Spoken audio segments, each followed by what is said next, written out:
Hello friends, आज की इस क्लास में आप सभी के लिए सीडीपी का फ्रेंड्स प्रीवियस ईयर क्वेश्चन, ठीक है।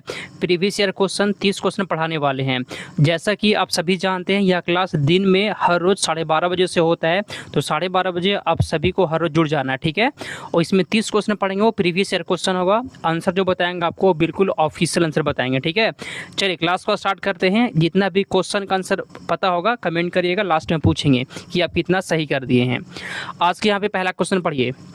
निम्नलिखित संरचनाओं में से शिक्षा का अधिकार अधिनियम 2009 किसकी वकालत करता है? कमेंट करिए। तो समावेशी शिक्षा, पृथक्करण, मुख्यधारा शिक्षण या फिर एकीकृत शिक्षा। तो यहाँ पे फ्रेंड्स पहला का सही जवाब हो जाएगा समावेशी शिक्षा, ऑप्शन नंबर ए यहाँ पे सही जवाब है, ठीक है। आसान क्वेश्चन था और सभी लोग जो है ना आंसर देंगे। अगला क्वेश्चन, डैश या विचारधारा है कि सभी बच्चों को एक नियमित विद्यालय व्यवस्था में समान शिक्षा प्राप्त करने का अधिकार हो। इसमें से क्या आंसर होगा? मुख्यधारा शिक्षा, विशेष शिक्षा, बहुसांस्कृतिक शिक्षा या फिर समावेशी शिक्षा, ठीक है।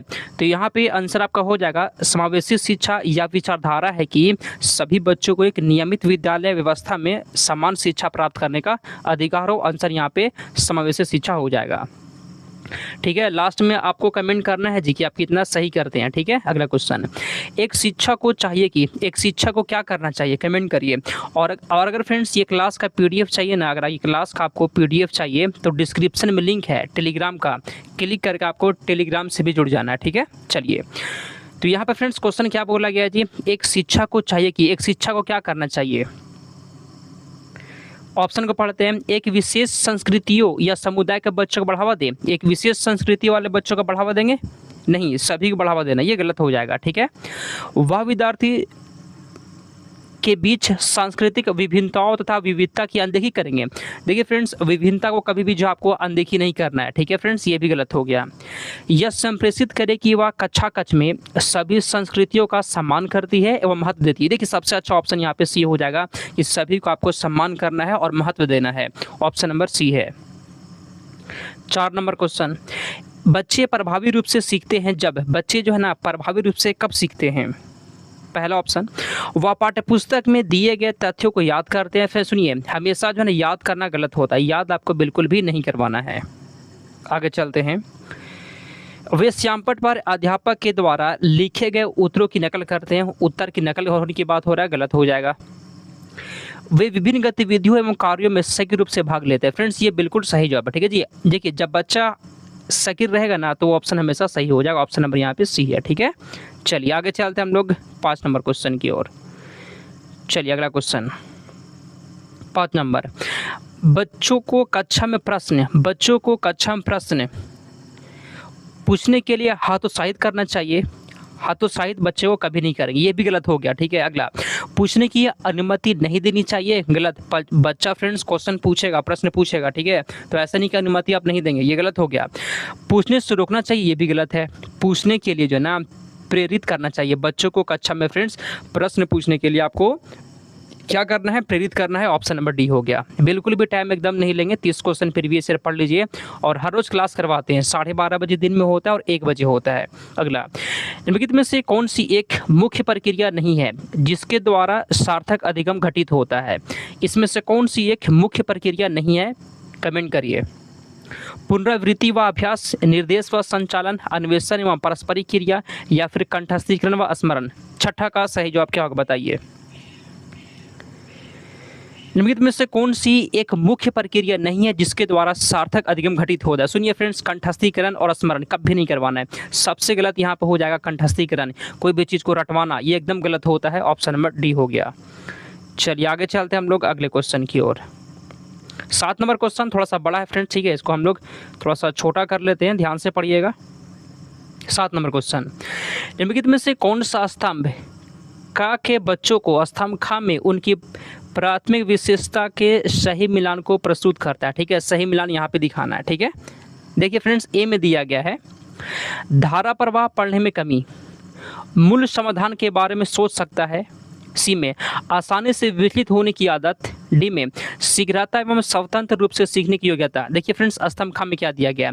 प्रतिभाशाली, अधिगम आसक्ता, सृजनात्मकता, अवधान कमी, इसमें क्या होगा सही जो बताइए। देखिए फ्रेंड्स, ये वाला क्वेश्चन थोड़ा सा बड़ा है, हम आपको बताते हैं कौन किस में जाएगा। ठीक है, साथ का देखिए। पहला, धारा प्रवाह पढ़ने में कमी। फ्रेंड्स, पढ़ने में जब कमी कहाँ पर होता है बताइए। जब फ्रेंड्स पढ़ने में कमी होगा तो ए यहाँ पे चल जाएगा इसमें। ठीक है फ्रेंड्स, ए चल जाएगा दूसरा में। देखिए ए दूसरा में कहाँ पे दिया गया, इसमें दिया गया है, अधिगम असक्ता। मूल समाधानों के बारे में सोच सकता है, मूल समाधानों के बारे में सोच सकता है, ये किस में जाएगा जी। ये तो हो गया आपका, ये तो हो गया। तो फ्रेंड्स ये हो जाएगा सृजनात्मकता में जाएगा। फ्रेंड्स यहाँ पे 2 नंबर, 2 का मतलब बी का हो जाएगा 3 में, बी का 3 में इसमें दिया गया है। आसानी से विचलित होने की आदत, मतलब आसानी से बच्चा वो भटक जाता है, उसका ध्यान फ्रेंड्स फोकस हट जाता है, तो वह किस में जाएगा, वह किस में जाएगा, अवधान कमी में जाएगा, तो सी चल जाएगा, सी का चौथा हो जाएगा। ठीक है, शीघ्रता एवं स्वतंत्र रूप से सीखने की योग्यता, ये चल जाएगा प्रतिभाशाली होता है, ऑप्शन नंबर ये हो जाएगा। ठीक है, थोड़ा सा बड़ा क्वेश्चन था, आगे चलते हैं, वीडियो को रोककर फिर से आप समझ सकते हैं। चलिए आगे चलते हैं। 8 नंबर, बच्चों की गलतियाँ। बच्चों की गलतियाँ क्या है, हम बहुत बार समझा चुके हैं। बच्चों की जो गलती होता है फ्रेंड्स, वह सीखने की प्रक्रिया में, अधिगम की प्रक्रिया में एक स्वाभाविक हिस्सा होता है। बच्चा गलती करेगा ही करेगा। ठीक है, चलिए कमेंट करिए। बच्चों की गलतियाँ बार बार अभ्यास करने के लिए कहा कर तुरंत सुधार देनी चाहिए। बच्चे का जो गलती होगा उसका आप तुरंत सुधार देंगे। अधिगम का एक भाग है तथा उनके विचारों की एक अंतर्दृष्टि देती है, ये सही जवाब है फ्रेंड। बच्चों की जो गलतियाँ होता है वह अधिगम का एक हिस्सा है, अधिगम का एक भाग होता है। चलिए 9 नंबर, मूल्यांकन को डैश, कमेंट करिए। मूल्यांकन कैसा होना चाहिए। मूल्यांकन केवल नंबर पर, गलत हो जाएगा। वस्तुनिष्ठ प्रकार के लिखित कार्यों पर आधारित होना चाहिए, लिखित कार्य पर, ये भी गलत है।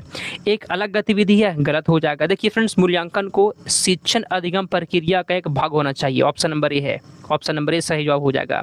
क्लास कैसा लगता है फ्रेंड्स, आप लोग को कमेंट करना है, टेलीग्राम से जुड़ना है, डिस्क्रिप्शन में लिंक दिया गया। ठीक है, आपको ये PDF भी मिल जाएगा, आप खुद से पढ़ भी सकते हैं। अगला, संरचनात्मक दृष्टिकोण के अनुसार अधिगम डैश है, कमेंट करिए।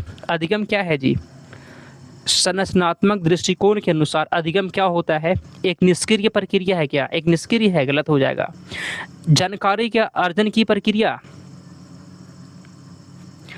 अनुभव के परिणाम के रूप में व्यवहार में एक परिवर्तन होने की प्रक्रिया, एक सक्रिय एवं सामाजिक प्रक्रिया। सुनिए, अधिगम जो होता है ना, अधिगम जो होता है एक सक्रिय और सामाजिक प्रक्रिया होता है, ऑप्शन नंबर यहाँ पे डी हो गया आपका। आगे चलते हैं। 11, जब शिक्षक को विद्यार्थी एवं उनकी योग्यता के बारे में सकारात्मक विश्वास होता है तब विद्यार्थी क्या करेगा बताइए। जब शिक्षक को विद्यार्थियों की उनकी योग्यता के बारे में सकारात्मक विश्वास होता है तब विद्यार्थी जो होता है ना फ्रेंड्स, तब विद्यार्थी जो होता है सीखने के लिए उत्सुक एवं प्रेरित होते हैं, ऑप्शन नंबर यहाँ पे डी हो जाएगा। जो लोग भी डी लगा दिए हैं सही जवाब है। आगे चलते हैं। 12, अगला क्वेश्चन, एक शिक्षक बच्चों को प्रभावी रूप से समस्या का समाधान करने में सक्षम बनाने के लिए किस तरह से प्रोत्साहित कर सकता है। ध्यान से पढ़िएगा, समस्या का समाधान करने में सक्षम बनाने के लिए किस तरह से प्रोत्साहित कर सकता है। 12 का फ्रेंड्स कमेंट करिए। पाठ्यपुस्तक में दी गई सूचनाओं को कंठस्थीकरण करने पर बल देकर, गलत हो जाएगा। अभ्यास के लिए उनके पर्याप्त मात्रा में अवसर प्रदान करना, एक ही प्रकार के प्रश्न के उत्तर का अभ्यास करवाएंगे आप, ये भी गलत है, ऑप्शन नंबर ए भी गलत हो जाएगा। सी पढ़िएगा, बच्चों को समस्या के बारे में सहानुभूत अनुमान लगाने एवं बहुविकल्पों को देखने के लिए प्रोत्साहित करना, ये सही जवाब। ठीक है जी, बच्चों को फ्रेंड्स क्या कहेंगे आप कि आप सही से अनुमान लगाने और बहुविकल्प के बारे में, मतलब एक से ज़्यादा विकल्प को देखने के लिए प्रोत्साहित करना, ऑप्शन नंबर यहाँ पे सी हो जाएगा आपका। ठीक है, ये बिल्कुल प्रीवियस ईयर क्वेश्चन, ये मेरा क्वेश्चन नहीं है, ऐसा ही क्वेश्चन आता है, देख लीजिए। अगला, वे विधियाँ जिनके प्रयोग में शिक्षार्थियों की स्वपहल व प्रयास शामिल है, निम्नलिखित में से किसका एग्जाम्पल है। 13 का सही जवाब क्या होगा बताइए। हम जो क्लास करवाते हैं ना, सब प्रीवियस ईयर ही क्वेश्चन होता है।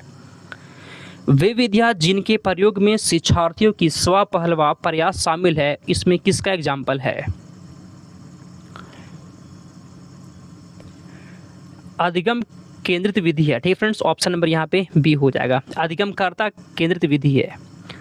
अगला क्वेश्चन 14 नंबर, नीचे लिखी हुई स्थिति किस सिद्धांत को दर्शाती है। ध्यान से पढ़िएगा फ्रेंड्स। देखिए, जो विद्यार्थी अच्छा प्रदर्शन नहीं कर पाते हैं वे महसूस करते हैं कि वे पर्याप्त रूप से अच्छे नहीं हैं और हतोत्साहित महसूस करते हैं। तब उनमें बिना प्रयास के कार्य को आसानी से छोड़ देने की संभावना है। ठीक है, आप ये सिद्धांत पढ़िए। अब बताइए, ऑप्शन नंबर पढ़िए।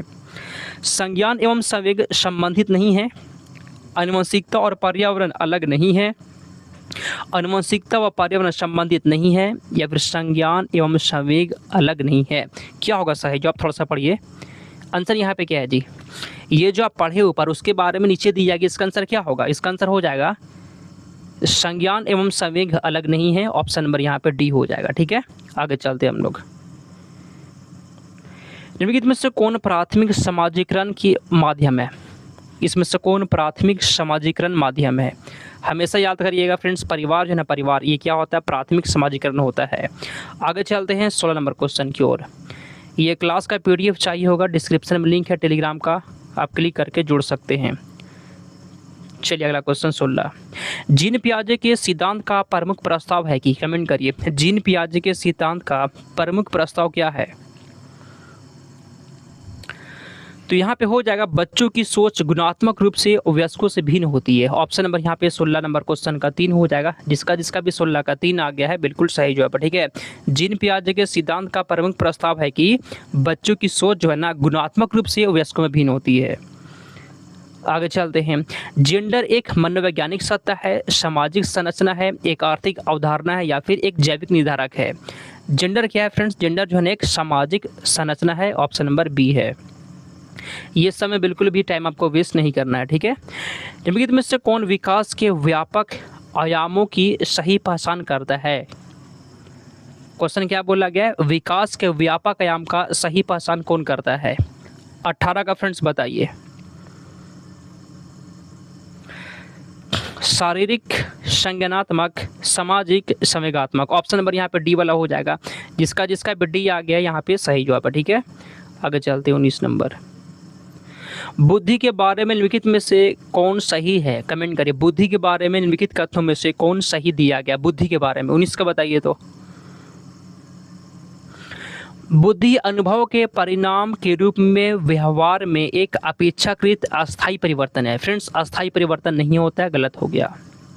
बुद्धि एक आनुवंशिक विशेषक है जिसमें मानसिक गतिविधियां जैसे स्मरण और तर्क शामिल होते हैं। आगे बढ़ते हैं। बुद्धि बहुआयामी है जिसमें बुद्धि परीक्षणों के द्वारा पूर्ण रूप से परिमेय न की जाने वाली कई योग्यताएं शामिल है। ये आंसर यहाँ पे सही हो जाएगा फ्रेंड्स। Option number C. बुद्धि जो होता है वो क्या होता है? बहुआयामी होता है। 20 नंबर। प्रगतिशील शिक्षा में बच्चों को किस तरह से देखा जाता है? देखिए फ्रेंड्स, बच्चा जो क्या होता है निष्क्रिय कभी नहीं रहेगा, निष्क्रिय एकदम नहीं रहेगा। खाली स्लेट के रूप में ये भी नहीं हो जाएगा, छोटे वयस्क ये भी नहीं। देखिए, सक्रिय अन्वेषक होते हैं बच्चे जो होते हैं, वो कैसे होते हैं? सक्रिय अन्वेषक होते हैं। 21 नंबर। लेव वाइगोस्की के अनुसार अधिगम कैसा होता है? लेव वाइगोस्की के अनुसार अधिगम एक व्यक्तिगत गतिविधि है, एक निष्क्रिय गतिविधि। देखिए, निष्क्रिय आ गया ना, गलत हो जाएगा। निष्क्रिय कभी नहीं, सक्रिय होना चाहिए। ठीक है, एक अनुबंधित गतिविधि है या फिर एक सामाजिक गतिविधि है। जहाँ भी वाइगोस्की आएगा वहाँ पे समाज आएगा, तो एक सामाजिक गतिविधि है। ऑप्शन नंबर यहाँ पे डी हो जाएगा। ठीक है, वाइगोस्की का क्वेश्चन रहेगा ना तो वहाँ पे समाज फ्रेंड्स मिल जाएगा, आपको वही देखना है। ठीक है, आंसर सही हो जाएगा आपका। 22। निम्नलिखित में से कौन सा पूर्व संक्रियात्मक अवस्था काल के बच्चे की विशेषता करता है? यहाँ पे क्या बोला गया है? पूर्व संक्रियात्मक अवस्था के बच्चा। कमेंट करिए 22 का आंसर। ठीक है फ्रेंड्स, कमेंट करिए, चैनल को सब्सक्राइब करिएगा, एग्जाम तक आपको पढ़ते रहना है। ठीक है, तो 22 नंबर क्वेश्चन का फ्रेंड 3 हो यहाँ पे हो जाएगा, मतलब ऑप्शन नंबर सी वाला हो जाएगा। विचारों की अनुक्रमणीयता, ऑप्शन नंबर यहाँ पे सी है। ठीक है फ्रेंड्स, सी हो जाएगा। आगे चलते हैं, क्वेश्चन थोड़ा सा बड़ा है फ्रेंड्स, ध्यान से पढ़िएगा। अगला, बच्चों और उनके अधिगम के संदर्भ में निम्नलिखित कथनों में से कौन सा सही है? बच्चों और उनके अधिगम के बारे में कौन सा कथन सही है? पढ़ते हैं हम लोग, देखते हैं इसका आंसर क्या होगा। उन्हें पुरस्कृत और दंडित करना होता है, गलत हो जाएगा, ये नहीं करना है। बच्चों की सामाजिक आर्थिक पृष्ठभूमि उनकी प्रेरणा एवं अधिगम क्षमता को निर्धारित व सीमित करती है, गलत। सभी बच्चे सीखने के लिए स्वाभाविक रूप से प्रेरित होते हैं तथा सीखने में सक्षम होते हैं, ये सही जवाब है। ऑप्शन नंबर डी हो जाएगा। ठीक है, ऑप्शन नंबर डी है। आगे चलते हैं 24 नंबर। गमक विकास की दर में व्यक्तिगत विभिन्नता विविधताएं होती है, फिर भी गमक विकास का क्रम जो होता है डैश से डैश तक होता है, बताइए। कमेंट करिए, गमक विकास का जो क्रम होता है कहाँ से कहाँ तक होता है जी, 24 का बताइए। तो स्थूल से सूक्ष्म गामक तक होता है। सुनिए फ्रेंड्स, यहाँ पे आपको इतना पढ़ना है, देखिए गामक विकास का क्रम होता है फ्रेंड्स, पहले स्थूल होता है, फिर यहाँ पे सूक्ष्म तक होता है, स्थूल से सूक्ष्म तक होता है गामक विकास। ऑप्शन नंबर यहाँ पे बी हो जाएगा। अगला क्वेश्चन, चलिए अगला क्वेश्चन यहाँ पढ़ते हैं 25 नंबर। वह अवधि जो वयस्कता के संक्रमण की पहल करती है उसे क्या कहते हैं? मध्य बाल्यावस्था, पूर्व संक्रियात्मक अवधि, बाल्यावस्था की समाप्ति या फिर किशोरावस्था। 25 का बताइए। तो वह अवधि जो वयस्कता के संक्रमण की पहल करती है उसे फ्रेंड्स क्या कहते हैं? किशोरावस्था कहते हैं। डी हो जाएगा। चलिए 25 नंबर को 26 का आंसर बताइए। जीन पियाजे के अनुसार बच्चे कैसे होते हैं? चलिए फ्रेंड्स कमेंट करिए। प्रश्नात्मक अधिगम प्रक्रिया का अनुसरण करते हुए दूसरों का अवलोकन करके सीखते हैं। बताइए 26 का क्या होगा? देखिए 4 नंबर पढ़िए। ज्ञान को सक्रिय रूप से संचारित करते हैं, जैसे जैसे वे दुनिया में व्यवहार कौशल का प्रयोग करते हैं तथा अन्वेषण करते हैं। ये सही जवाब। फिर जीन पियाजे के अनुसार बच्चे ऐसे होते हैं, ज्ञान को वो सक्रिय रूप से सीखते हैं। ठीक है, ऑप्शन नंबर डी हो जाएगा। अगला क्वेश्चन 27 नंबर। मौखिक संवाद जो बच्चे अपने आप से करते हैं उन्हें लेव वाइगोत्स्की क्या कहते हैं? मौखिक संवाद, देखिए बच्चे जो है फ्रेंड्स खुद से बात करते हैं, तो उसे क्या कहते हैं? चलिए 27 का बताइए आंसर क्या होगा? अहम केंद्रित वार्ता, समस्यात्मक वार्ता, भ्रांत वार्ता, व्यक्तिगत वार्ता। फ्रेंड्स ऑप्शन नंबर यहाँ पे हो जाएगा। उसे क्या कहते हैं? व्यक्तिगत वार्ता कहते हैं, प्राइवेट स्पीच कहते हैं। 28 नंबर। खिलौना पहनावे की वस्तुएं, ध्यान से पढ़िएगा फ्रेंड, ठीक है, ध्यान से पढ़िएगा। 28 नंबर। खिलौने, पहनावे की वस्तुएं, घरेलू सामग्रियां, व्यवसाय एवं रंगों को विशिष्ट लिंग के साथ संबंधित करना क्या प्रदर्शित करता है? जेंडर रूढ़िवादिता, जेंडर सिद्धांत या फिर क्या है? 28 का बताइए। क्वेश्चन बोला गया फ्रेंड्स, ये सब सामान जो यहाँ पे दिया गया है ये सभी को विशिष्ट लिंग के साथ संबंधित करना क्या दर्शाता है? जेंडर रूढ़िवादिता को दर्शाता है। आगे चलते हैं 29। एक प्रारंभिक कक्षा कक्ष में एक बच्ची अपने साथ जो अनुभव लाती है उसे क्या करना चाहिए? एक फ्रेंड्स प्रारंभिक कक्षा कक्ष में एक बच्ची जो है ना अपने साथ कुछ अनुभव लाती है, उसे क्या करना चाहिए? डी पढ़िए। उसे अस्वीकार कर देंगे क्या? जो अनुभव लेकर आया है बच्चे उसको बस अस्वीकार कर देंगे? नहीं। उस पर ध्यान नहीं देना चाहिए? ये भी नहीं। उसकी उपेक्षा करना चाहिए? ये भी नहीं। सी पढ़िए। उन्हें शामिल कर उनका संचय करना चाहिए। ठीक है, अगला क्वेश्चन यहाँ पे 30 नंबर। ध्यान से पढ़िए। एक बच्चा तर्क प्रस्तुत करता है कि हिंज को दवाई चोरी नहीं करनी चाहिए। वह दवाई जो उसकी पत्नी की जान को बचाने के लिए जरूरी है। ठीक है, यहाँ पे ध्यान से फिर से पढ़ते हैं हम लोग। हिंज को दवाई चोरी नहीं करनी चाहिए क्योंकि यदि वह ऐसा करता है तो उसे पकड़ा जाएगा और जेल भेज दिया जाएगा। कोहलबर्ग के अनुसार वह बच्चा नैतिक समझ की किस अवस्था में आता है? बहुत अच्छा क्वेश्चन है, बताइए। ठीक है जी, चोरी नहीं करना चाहिए क्योंकि फिर अगर वो चोरी करेगा उसे पकड़ा जाएगा और जेल भेज दिया जाएगा। तो यहाँ पे क्या हो रहा है जी? दंड और आज्ञा पालन अभिविन्यास में आता है बच्चा। और 30 नंबर क्वेश्चन का बी हो गया। 30 में कितना सही कर दिए हैं कमेंट करिए। टेलीग्राम से जुड़ना है, डिस्क्रिप्शन में लिंक दिया गया है, वहीं पे ये PDF भी आपको हम सेंड कर देंगे। ठीक है, चलिए तो क्लास कैसा लगा है जी? यह क्लास आप सभी के लिए रोज़ 12:30 बजे होता है। 12:30 बजे आप सभी को जुड़ जाना है, ठीक है, दिन में। तो चलिए फ्रेंड्स क्लास को समाप्त करते हैं। कमेंट करिएगा कितना सही कर दिए हैं। समाप्त करते हैं हम लोग।